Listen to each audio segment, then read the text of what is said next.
Work is all around us. It defines us. And the future of work impacts nearly every person on our planet.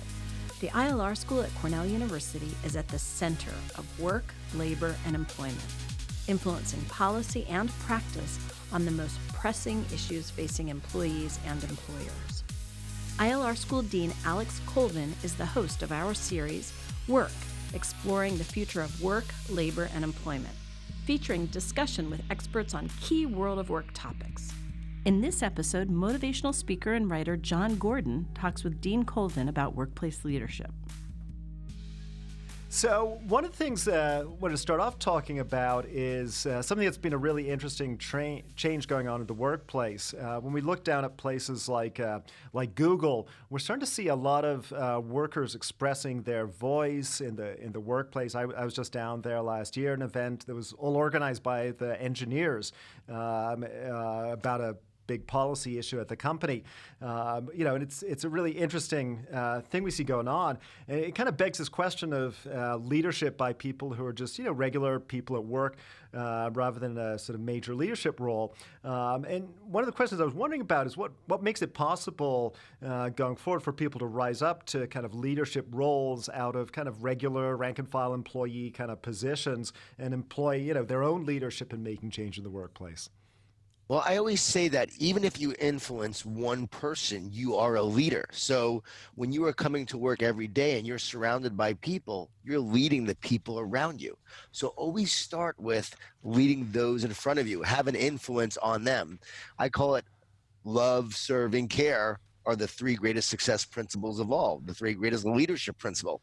If you love people, and you are able to serve them in some capacity, serve them at work, they're working on a project. Hey, I want to work with you on this. I want to help you with this. Yep. You show that you care, then you will stand out amongst the people who don't care. And so just by influencing the people around you, then you start to rise up. So I wrote a book called The Power of Positive Leadership. And this is what makes great leaders great. And even though it's a book for leaders with titles, even if you don't have a title, you can employ this framework and really influence those around you and become a great leader. Yeah, that is one of the interesting things I notice about your books is that you often write, even though you're writing in the genre that they're leadership books, you're actually talking a lot to people who aren't in those kind of formal leadership titles, and stories about those kind of peoples, which seems a really different kind of perspective on leadership. Exactly, because it really resonates with people at all levels. And when I first started my career, I was the guy who was brought in to speak to the company, not leadership. So as I would speak to the company, I would impact the people at all levels, not really at the highest level. Only in the last probably 5 years did my work now reach the people at the highest level. So now you'll have an Alan Mullally reading my book and reaching out saying, okay, I loved your book, The Power of Positive Leadership and the Power of a Positive Team. I heard from Evan Spiegel, the founder of Snapchat. He brought me in to work with his leadership team, to help them deal with all of the adversity they were facing from Instagram and challenges, from competition and so forth. There was a lot of negativity in the news. Well, guess what? They're now weathering the storm and they're doing great work as a leadership team. And so it took a while for the top leaders to get this, but now they're realizing this is the way to lead. Like, you have to lead with optimism. You have to create a vision. You have to develop relationships with the people around you. The old style of, hey, just do it because I said so, no longer works. You just said it earlier. There's now a voice amongst the employees. There's a voice amongst the people at all levels, and you have to engage them now. You have to get them to be a part of the process, not make them feel like they're separate from the process. Is that something that's hard for leaders in that kind of traditional role? I mean, we do a lot of education here at ILR, where we're educating HR VPs about dealing with their workforce. You're sort of describing kind of a different kind of paradigm of how you think about how you relate to the subordinates, the regular people in your organization. Do you find that people have trouble at making that adjustment, or what helps them make that adjustment? I think more and more are making the adjustment, is what I should say, because I'm seeing a lot of leaders move in this direction. The millennials and now the younger generation no longer will work with a company or for a company that doesn't have a mission. They want a company that has a purpose. No longer will they work with someone who doesn't treat them like an individual or human being. If you don't care about them, guess what? They're out of here. And so Right. today's leader has to be a positive leader where they engage the people that they're leading. They have to develop a relationship with those people. And so it's not just a nice way to lead, it's the Yeah. way to lead to get greater results. So what I believe is what I've been teaching all these years, and what Ken Blanchard, our friend from Cornell as well, and one of my amazing mentors has been teaching for years. We're just seeing that reality is now caught up to what we've always believed to be true, that if you really want to get results, you have to lead people through relationships. And if you don't know someone, how can you lead them? If you don't know what motivates them, how can you motivate them? So it's really about more of a personal level. I'm a big believer in each leader connecting with the people that they lead on a one-on-one level, making time for 5 to 10 minute meetings on an ongoing basis. This is not quarterly reports or reviews or annual reviews. Hey, I'm just going to meet with you for a review. No, you have to meet before a review is even necessary. Like, you should be getting together with the people that you lead and getting to know them, have an ongoing conversation about their goals, their vision, their progress, what skills they want to actually develop, and how you can help them develop them, and how what they can do contributes to the bigger vision of what you're doing as an organization. And if you do that, you can have so much more engagement and so much more success. Yeah, it sounds like the way you talk about it's really kind of a necessity, right? That if we want to be successful, as leaders in the future, this is what we're going to need to deal with, right? It's a changing workforce, a changing reality as new generations come up, and they have expectations. We gotta adapt to that. We do, and I've also, just so people know, I work with a lot of sports teams, and so I see this dynamic taking place in teams, which I love teams in sports because it's a very interesting microcosm of what's happening at the cultural level and at organizational levels from businesses. So here I am, I go to these Fortune 500 companies, but then I'm also working with Clemson football. I'm working with the LA Rams, the Indiana Pacers, the Miami Heat, the Chargers, the Cleveland Browns. I actually spoke to this year, which was a lot of fun to actually interact with them and see their culture, and then you see it play out in the course of the year, right? So I love seeing the culture. But today's player, they want a relationship with their coach. They want to know that coach cares about them. And we see the guy in the media who is causing a lot of problems. But then I see the great coach who I know, and I see how that coach engages that player and develops a relationship with them. And that player that's usually a problem on other teams is no longer a problem on this team. So I could see real leadership, how it takes place firsthand in that scenario. Yeah, sports are fascinating because you have the situation where to succeed, you have to succeed as a team. So there are those lessons that you learn from sports about functioning as a team and being successful. One thing I think we share in common is Cornell sports. I'm a former fencer. I'm actually currently the Cornell fencing team's advisor. And I know you played lacrosse here at Cornell. And you've written about that program. You wrote about it in your book, The Hard Hat. And that book really talks a lot directly about lessons about how to be a great teammate. How do you see those lessons being adapted to the workplace? It's really great because a lot of companies have used this book, The Hard Hat, for their company. All the proceeds go to the Mario St. George Boiardi Foundation. And the book is about George Boiardi, the Cornell lacrosse player who played 11 years after I did, and how in 2004 he was hit in the chest with a ball and died on the field. But that team would go on to carry on his legacy. They would go on to play like he did. They would go on to be the kind of teammate that he was. They wanted to honor him and the kind of person he was. They embodied his character. And next thing you know, Cornell becomes a powerhouse lacrosse program again because they all became great teammates, selfless, loyal, hardworking. And for businesses and organizations, it's about how can we come together as a team, one team, to accomplish a goal. No one creates success alone. We all need a team to be successful. And it's not just sports.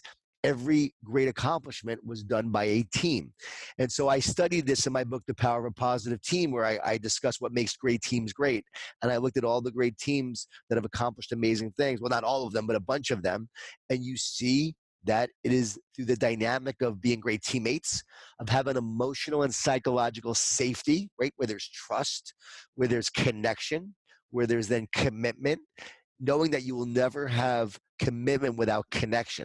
It's the connection that drives the commitment, that breeds the commitment, that then leads to great results. So these dynamics play out when you become a great teammate, you develop a great team, you then accomplish great things together. And it's the leader's job to work to build a great team. So my work now is all about developing positive leaders, helping them become better leaders who then are able to build strong teams.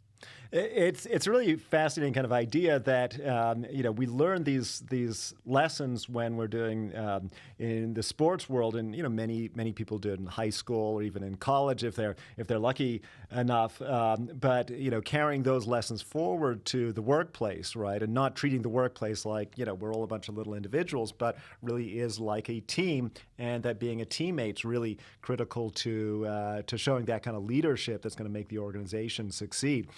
It's a powerful metaphor that you've got there.